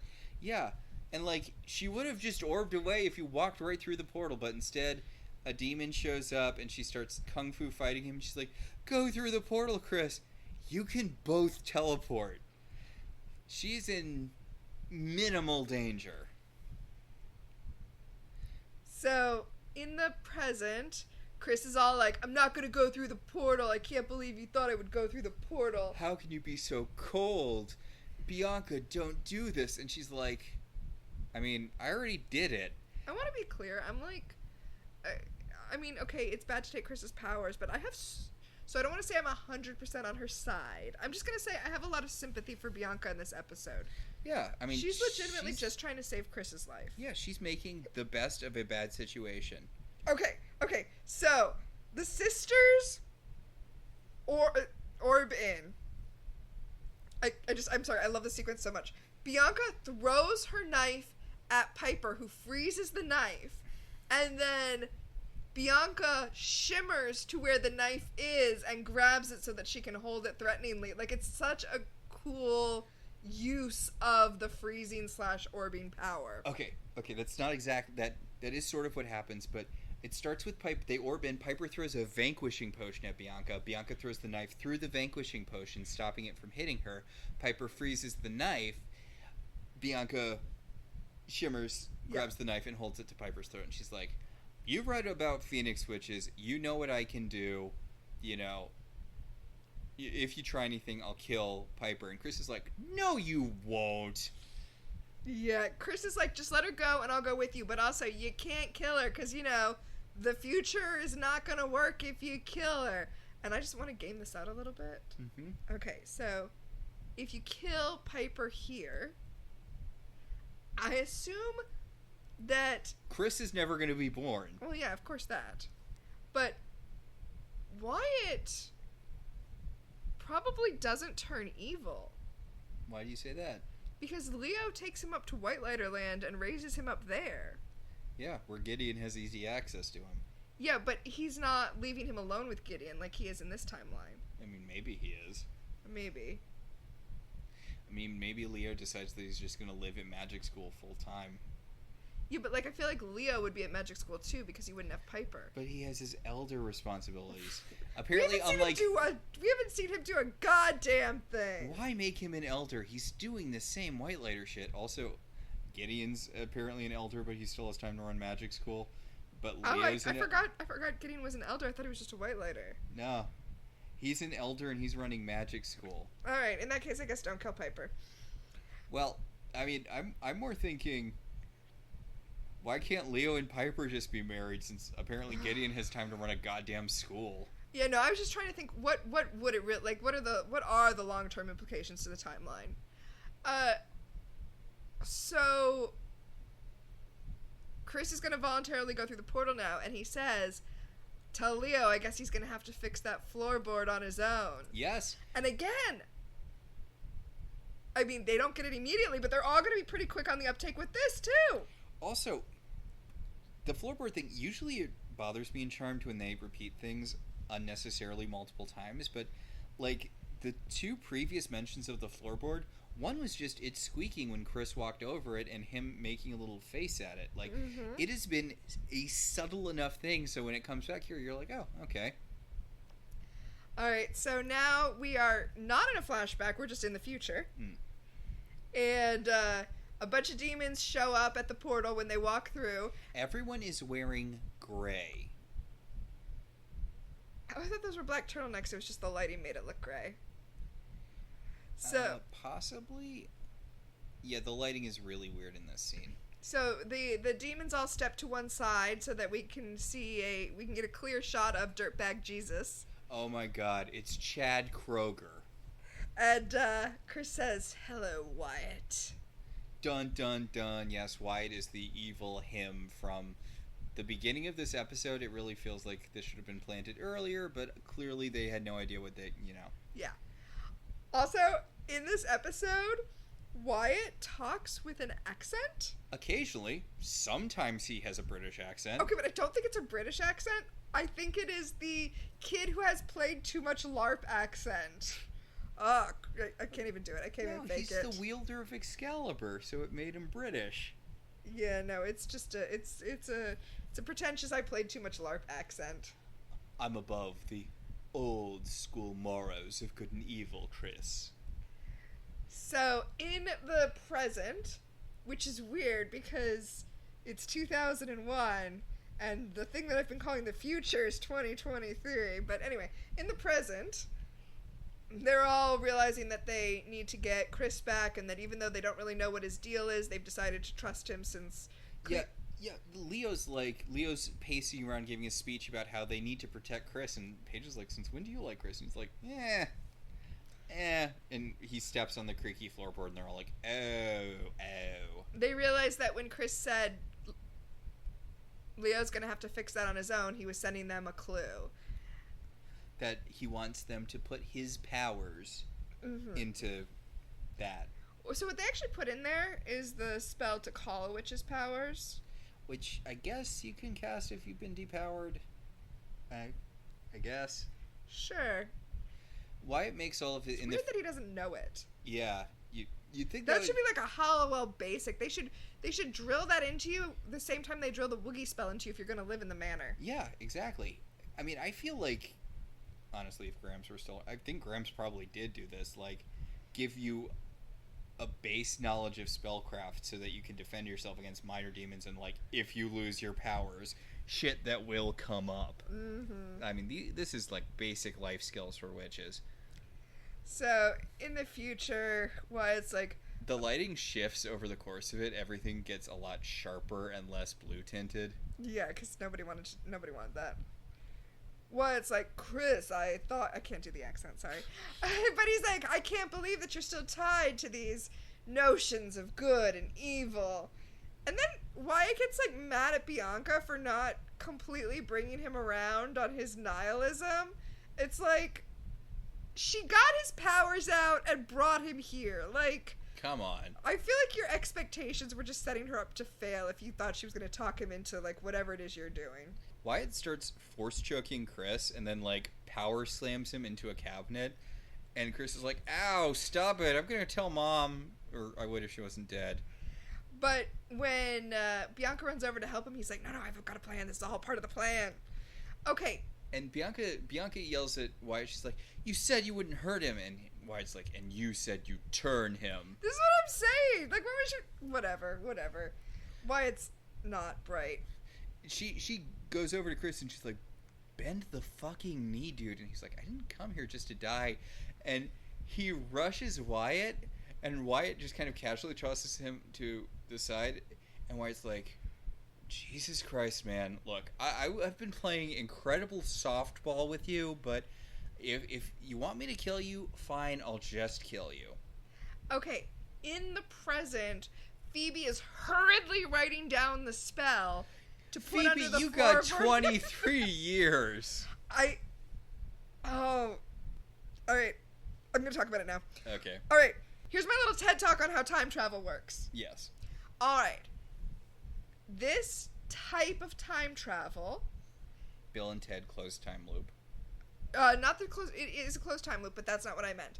I meant how time moves. Okay, so when you leave your timeline, the timeline that you are from originally continues to move forward at the same pace.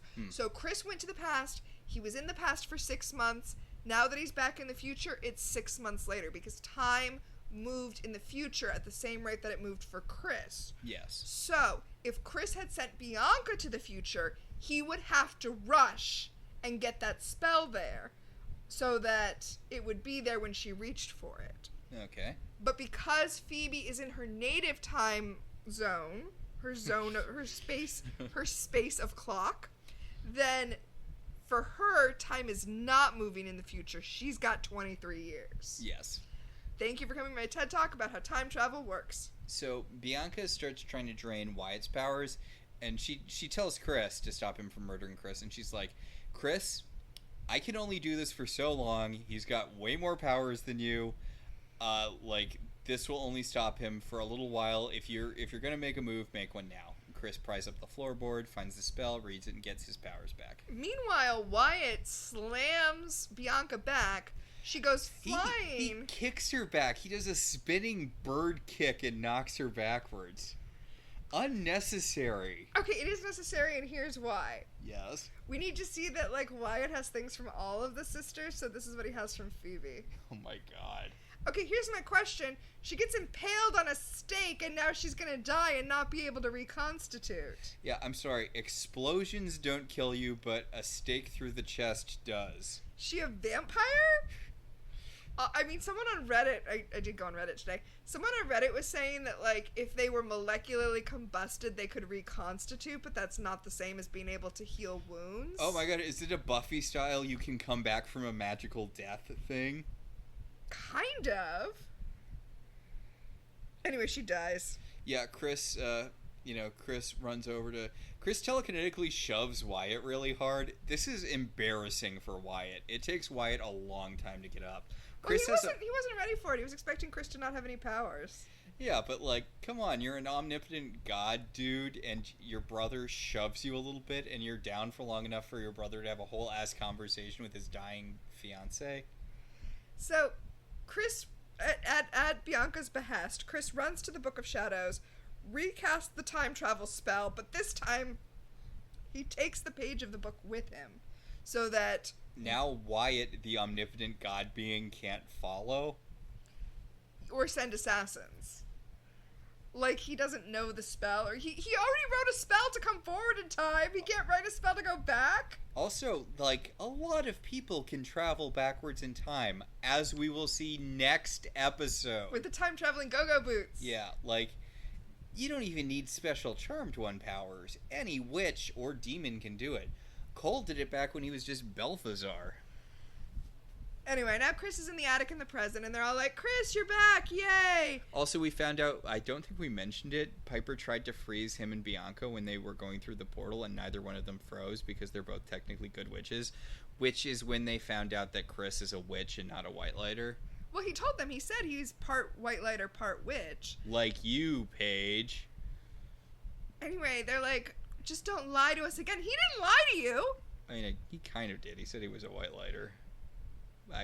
Paige is a white lighter too, who is going to be given charges. Which, we'll get into it when we get into it. Also, I think we got into it before, but yeah, I guess technically he is a white lighter. Yeah, there's no difference here. Anyway, when he comes back, they're all like, "Oh, yay, we got you back, and we have your back, and no more lies. Tell us everything about the future." And he's like, "Do you know nothing about time travel? I can't tell you anything about the future, or I will ruin the future." And Paige is like, "Didn't you come to the past to ruin the future?" And he's like, "I came to ruin it a specific amount." So they all agree, look, we're all going to be more straightforward. You don't need to tell us everything, but you do need to be more upfront about stuff. And he's like, "Yeah, sure, whatever." Tell us when assassins are coming after you so that we can protect you. Now, this is pretty short-lived, but is my favorite part of... I'm not sure it's my favorite part. One of the Chris bits I love... Chris threatening a baby. I actually wrote in my notes, it is so mean to Drew Fuller, who is already not the best actor on this show, to try to make him act opposite a baby like this. he walks so mean. He walks out of the attic into Wyatt's room, where Wyatt is just standing there in his Playmobil wearing a big dog shirt. The least threatening shirt a baby could wear. Yeah, Wyatt's wearing the shirt, not Chris. Yes, and Chris is like, I swear to God, if I don't, he says, if I can't save you, I will stop you. And then they, zoom in on the baby, which is like, I don't know what's going on. I'm a baby. No, the reason for this is that they've been emphasizing, from Piper and Leo's point of view, they want to be on Chris's side because they think Chris is coming to save Wyatt, which is what he is saying, and is the truth. But when he says he's going to save Wyatt, he means it like, have I told you about our Lord and Savior not killing all of the witches in San Francisco? And, not, I'm going to protect you from demons. So downstairs, Piper talks to Phoebe and Paige about how she's sick of having them in her house and they need to get the fuck out right now. She does tell them that the spell that removed their inhibitions let them know that they all really, really needed to get some, so they should move into where some is. Yes, that Phoebe should go to Hong Kong, Paige should go move in with Richard, that orbing exists, so it's not a huge deal that they're all not going to be under the same roof. Okay. Paige is dating a witch. He knows that she can orb, but also he lives in town. Yeah. Phoebe has a boyfriend who cannot know that she has a sister who can orb her around. So I kind of want a fan fiction where she does go and live in China for 6 months or a year, and he just doesn't understand why he's still getting stories that Phoebe is in San Francisco when she's obviously in Hong Kong with him. Oh, I thought you were going to say, and he gets convinced that Phoebe has IBS because she's always running off to the bathroom and disappearing for several hours. No, that's not what I was going to say. I mean, honestly, if you were Phoebe, that would be a pretty good excuse to constantly be running out of work or whatever. So Piper tells them that, their mom put her life to the side to be a witch, and so did Prue. And so did Grams. And so did Grams. She's like, Mom and Grams and Prue all gave their lives to being a witch, and it needs to be about more than that. I'm sorry, Grams 100% did not give up anything to be a witch. I mean, I'm all about stories about breaking intergenerational trauma, but yeah. As we will see next week, Grams does what Grams wants. Also, and more power to Grams. They've mentioned this before. Grams didn't die in the fight against evil. She had a heart attack. Yeah, she lived to an old age. Well, oldish. Yeah. She died young-ish, but... She lived to be an old person by CW standards. There's no way in hell the CW would let a woman in her 60s on nowadays. I know, I'm sorry, I'm just thinking about the Jenna Maroney bit from 30 Rock. I'm 40 years old now.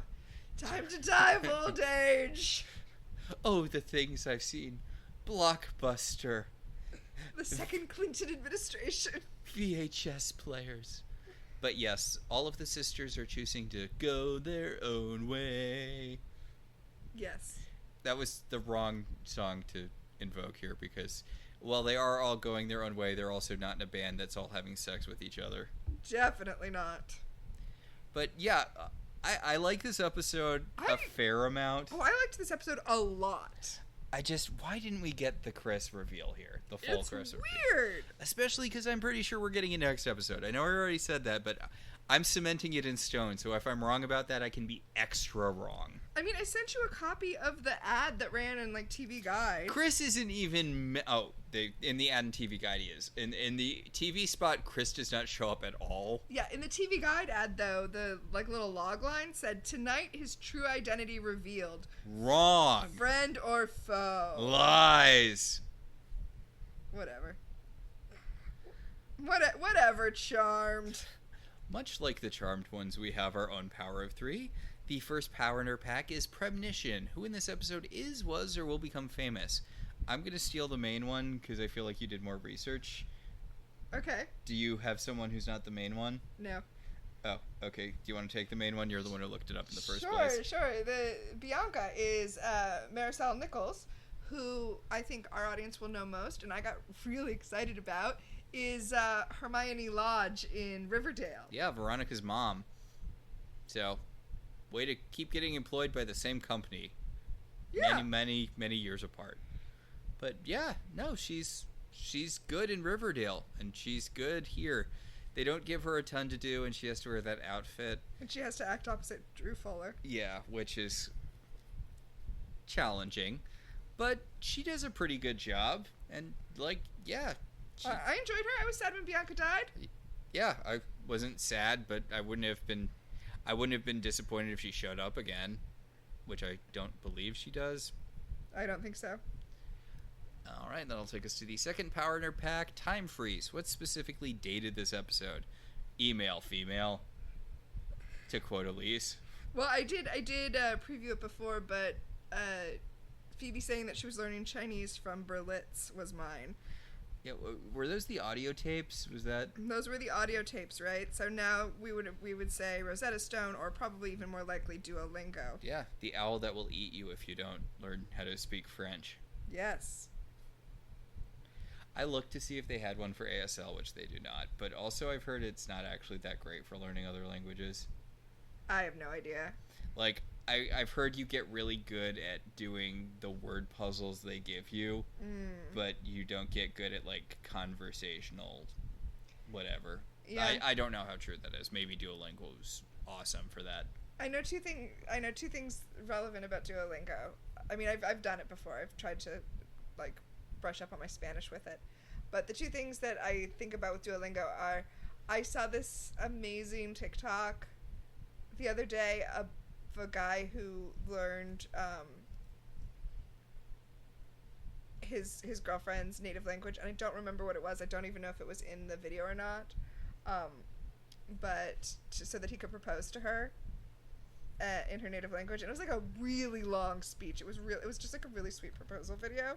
So it wasn't that r/relationship about the guy who did that, and then he found out his girlfriend was cheating on him because she was talking about it in front of him in the native language. No, that's horrifying. And also, I like to think I hope that's just fiction. I mean, it does seem like kind of a fake thing. Yeah, no, he proposed to her. It was really sweet. But the first comment was from the official Duolingo account. It was like, "This is love." Can we use this in an ad?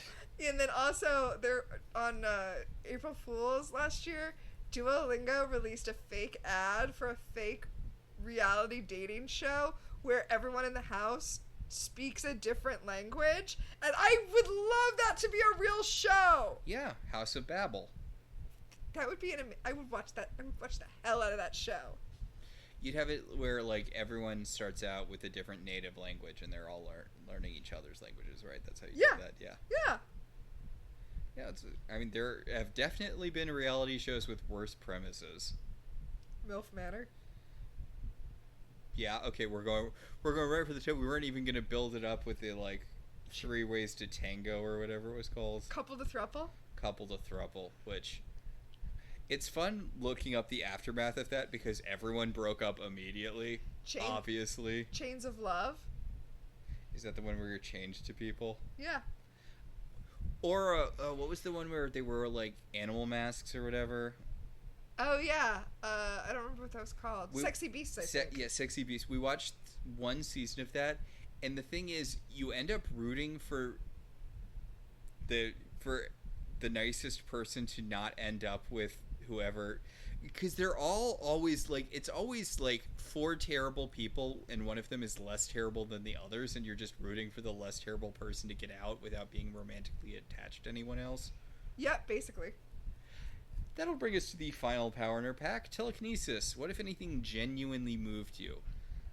Nothing for me, but I think you liked this episode more than I did. I really enjoyed this episode. In fact, this is so out of character for me.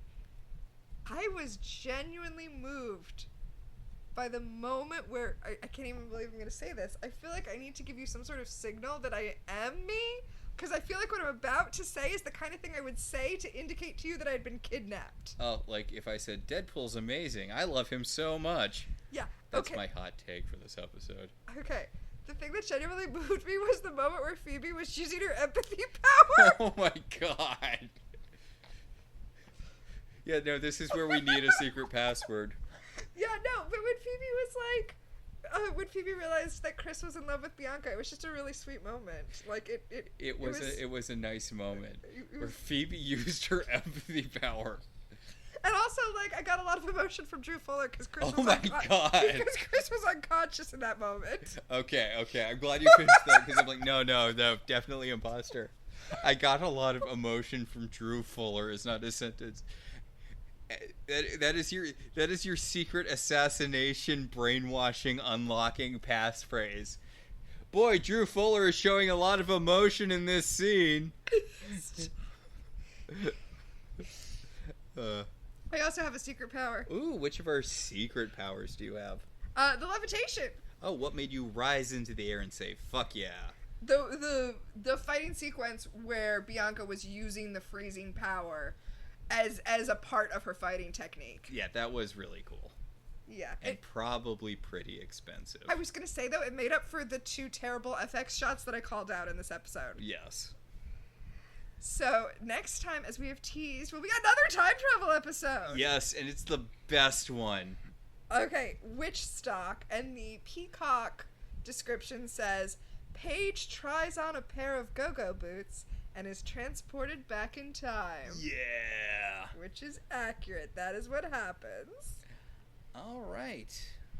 So I think that's going to do it for this week. Yeah, I think that'll about do it for this week. Our show is partially listener-supported.